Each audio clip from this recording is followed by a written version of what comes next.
Pada laga menentukan di grup A Piala Presiden melawan PSMS Medan 26 Januari, pelatih SCP Rahmat Darmawan lebih fokus membenahi finishing di area penalti lawan serta mengantisipasi serangan balik yang cepat dari lawan.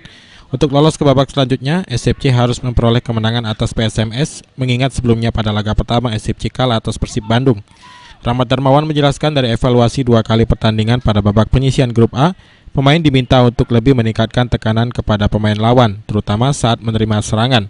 Selain itu, ia menilai penguasaan bola yang dilakukan anak asuhnya sudah cukup baik, terbukti melawan Persib dan PSM serta kombinasi serangan.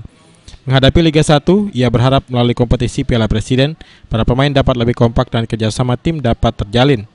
Menghadapi PSMS Medan pada 26 Januari, kemungkinan RD akan menurunkan Hamka Hamzah. Kita di Piala Presiden, secara umum penguasaan bola kita cukup baik, ya, hal yang positif penguasaan bola. Kemudian kita buat banyak sekali kombinasi play, tapi ada 2 kita harus koreksi. Pertama soal finishing, yang kedua soal antisipasi counter attack.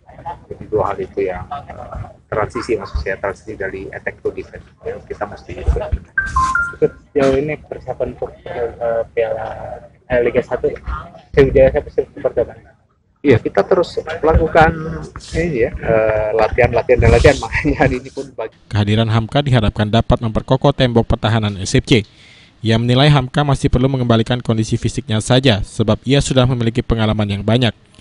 RD menilai PSMS Medan memiliki pemain yang baik dan bermain cepat. Ia sendiri tidak merasa terbebani melawan PSMS. PSMS Medan main luar biasa. Di 2 pertandingan dia main luar biasa. Sebagai sebuah tim, dia memang tim yang sangat motivasi tinggi, agresif ya. Semuanya sangat baik. Terus pertanyaan yang soal beban tadi, saya rasa nggak ada lah yang beban. Karena saya mencoba untuk menikmati kebersamaan bersama mereka. Target Piala Presiden?